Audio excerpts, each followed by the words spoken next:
السلام علیکم ورحمۃ اللہ۔ میرا نام تنویر احمد ہے اور آج میں سفر کر رہا ہوں ناٹنگھم سے شیروڈ فارسٹ کے لیے۔ یہ وہ علاقہ ہے جس کے بارے میں کہا جاتا ہے کہ برطانیہ کے لیجنڈری افسانوی کردار رابن ہوڈ کی پرورش اس علاقے میں ہوئی۔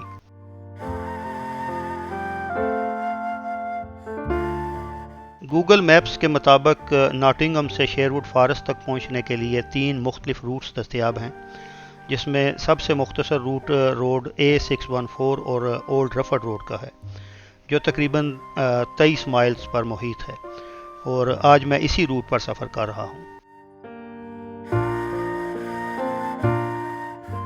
میں اور میرا دوست خالد اس وقت جس خوبصورت روڈ پر سفر کر رہے ہیں، تھوڑی دور جانے کے بعد ہمیں احساس ہوا کہ ہم ایک غلط روڈ پر آ گئے ہیں، لہذا کچھ آگے جانے کے بعد ہمیں واپس آنا پڑا۔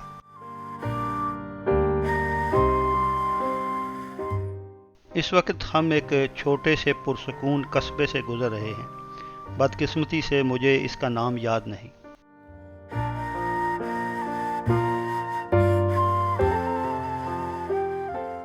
یہاں سے کچھ آگے جانے کے بعد ہمیں شیروڈ فارسٹ جانے کے لیے ایک بڑا کار پارک نظر آیا۔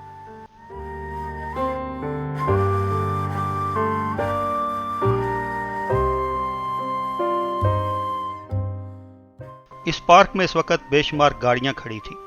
پہلے تو میں سمجھا کہ شاید یہاں ککڑوں یا کتوں کی لڑائی ہو رہی ہے اور یہ سارے شائقین اس لیے یہاں جمع ہیں، لیکن پھر یاد آیا کہ میں اس وقت وطن عزیز میں نہیں بلکہ انگلینڈ میں ہوں، اور یہ سارے لوگ اپنے افسانوی ہیرو رابن ہوڈ سے منسوب اس علاقے کی سیاحت کے لیے آئے ہوئے ہیں۔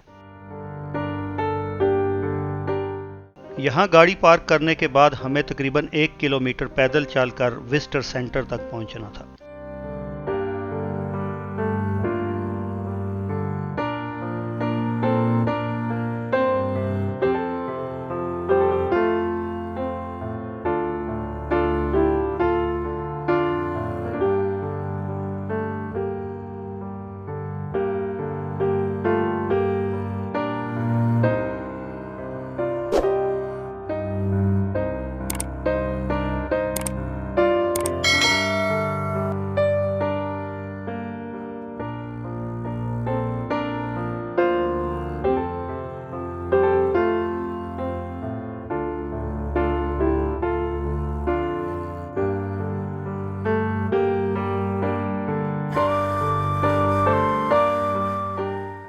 وزٹر سینٹر کی عمارت کے باہر اس جنگل کا نقشہ اور مختلف معلوماتی لٹریچر موجود تھا، جبکہ سینٹر کی عمارت کے اندر مختلف سوونیرز اور اس جنگل میں پائے جانے والے مختلف اقسام کے درختوں اور جانوروں کے علاوہ رابن ہوڈ کے بارے میں بھی مختلف معلوماتی چارٹس آویزاں تھے۔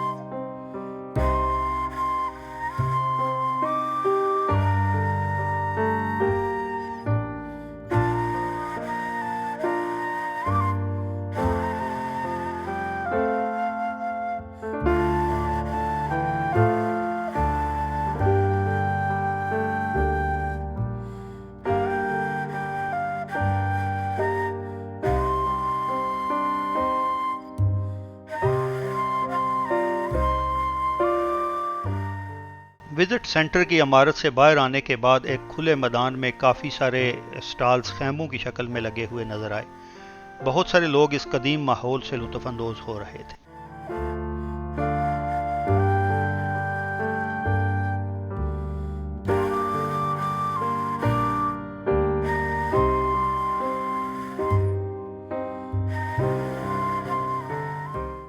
شیروڈ فارسٹ جو اصل میں تو ایک جنگل ہے، لیکن اس کی اصل وجہ شہرت مشہور افسانوی کردار رابن ہوڈ کے ساتھ اس کی وابستگی ہے۔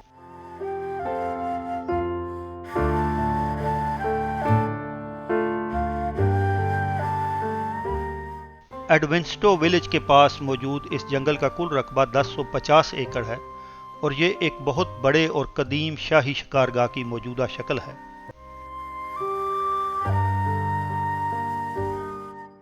اس جنگل میں تقریباً 1100 سال قدیم ایک درخت بھی موجود ہے، ناٹنگم شایر، یا جس کو مختصراً شیر بھی کہا جاتا ہے، اور اسی شاعر یا شیر کی اس قدیم لکڑی کی مناسبت سے اس کو شیر ووڈ کہا جاتا ہے۔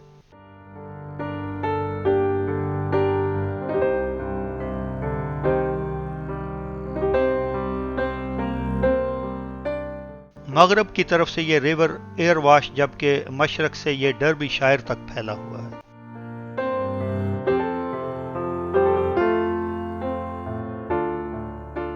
1066 میں ولیم فاتح کے انگلینڈ پر قبضے کے بعد اس کو شاہی شکارگاہ بنا دیا گیا۔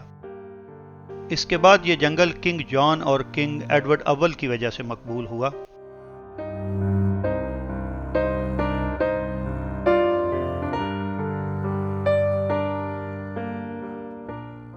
1536 میں کنگ ہنری ہشتم نے اس جنگل کی زمین کو فروخت کر کے نجی ملکیت میں دے دیا۔ 17ویں صدی میں اس جنگل کو کنگ جیمز اول اور اس سے پہلے چارلز اول نے اس جنگل کا دورہ کیا، تاہم بعد میں چارلز دوم نے اس کو دوبارہ سرکاری کنٹرول میں لے لیا۔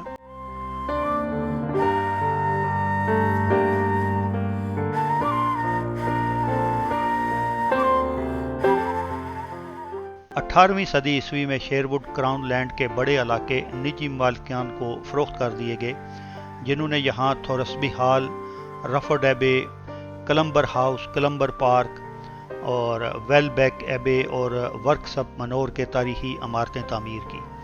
یہ عمارتیں ڈیوکریز کے نام سے مشہور ہوئیں۔ نیوسٹیڈ ایبے کی تاریخی عمارت بھی اسی دور میں تعمیر کی گئی۔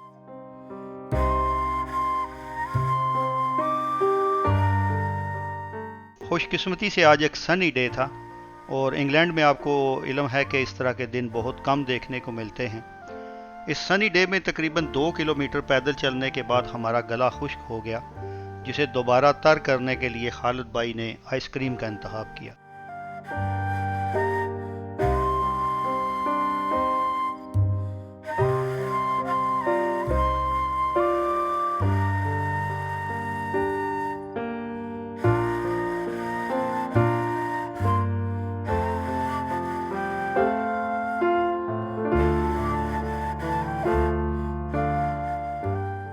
بالآخر ہم اس جگہ کے قریب پہنچ چکے تھے جس جگہ ایک قدیم ترین درخت موجود تھا۔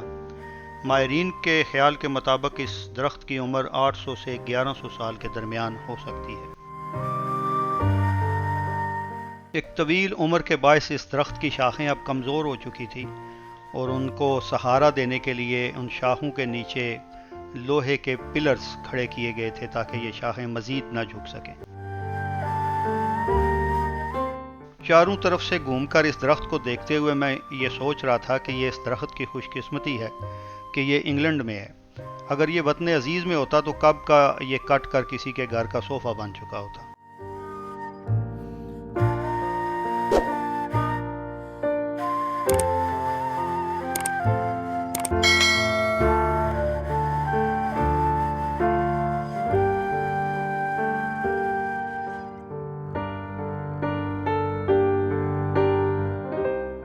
اس کتبے پر اس درخت کی طویل تاریخ بیان کی گئی تھی۔ اس کی عمر کا اندازہ کس طرح سے لگایا جا رہا ہے، یہ بھی ساری صورتحال یہاں اس کتبے پر بیان کی گئی تھی، لیکن ہمیں چونکہ اس طرح کی چیزوں سے کبھی کوئی زیادہ دلچسپی نہیں رہی، تو ہم نے اس کو چھوڑ کر آگے بڑھنے کا فیصلہ کیا۔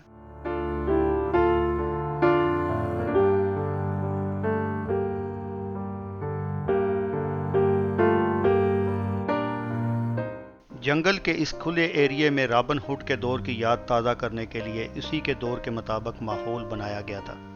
شاید یہ اسی ماحول کا اثر تھا کہ رابن ہوڈ کے بارے میں سنے ہوئے واقعات میری آنکھوں کے سامنے آنے لگے۔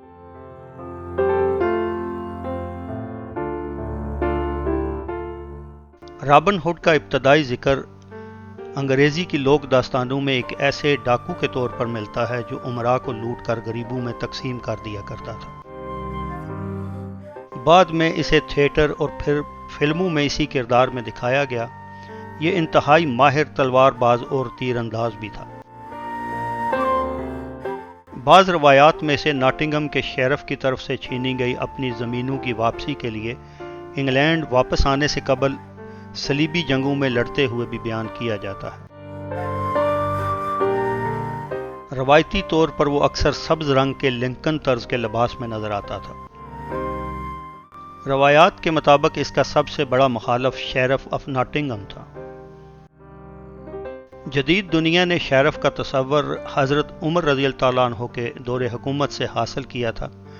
حضرت عمر رضی اللہ تعالیٰ عنہ کے زمانہ میں جب اسلامی سلطنت بہت وسیع رقبے پر پھیل گئی تو اس کو کنٹرول کرنے کے لیے اس ریاست کو انتظامی طور پر چھوٹے علاقوں میں تقسیم کر دیا گیا، اور ہر علاقے میں نظم و ضبط برقرار رکھنے کے لیے کسی طاقتور اور انصاف پسند شخصیت کو اس علاقے کا کنٹرول دیا گیا، جسے شریف کہا جاتا تھا۔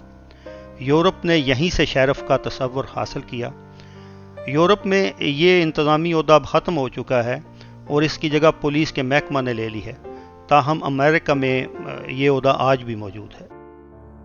کنگ رچرڈ لائن ہارٹ جب صلیبی جنگ میں حصہ لینے کے لیے فلسطین روانہ ہوا تو اس کے چھوٹے بھائی پرنس جان نے انگلینڈ پر قبضہ کر لیا۔ اس قبضے میں شیرف آف ناٹنگھم کی حمایت بھی پرنس جان کو حاصل تھی، جبکہ رابن ہوڈ اس معاملے میں کنگ رچرڈ لائن ہارٹ کا وفادار ساتھی تھا۔ شاید یہی وجہ ہو سکتی ہے کہ شیرف اور رابن ہوڈ کی دشمنی کا آغاز یہاں سے ہوا۔ بدقسمتی سے رابن ہوڈ کے بارے میں کوئی بہت مستند معلومات تو دستیاب نہیں ہیں، زیادہ تر افسانوی قصے ہی ہیں، لیکن بہرحال رابن ہوڈ کو برطانوی عوام آج بھی ایک ہیرو کے طور پر یاد کرتی ہے۔ شیروڈ فارسٹ اور رابن ہوڈ کے بارے میں مختصر سی معلومات آپ کو دینے کے بعد آپ اس ویڈیو کا اینڈ کرتے ہیں۔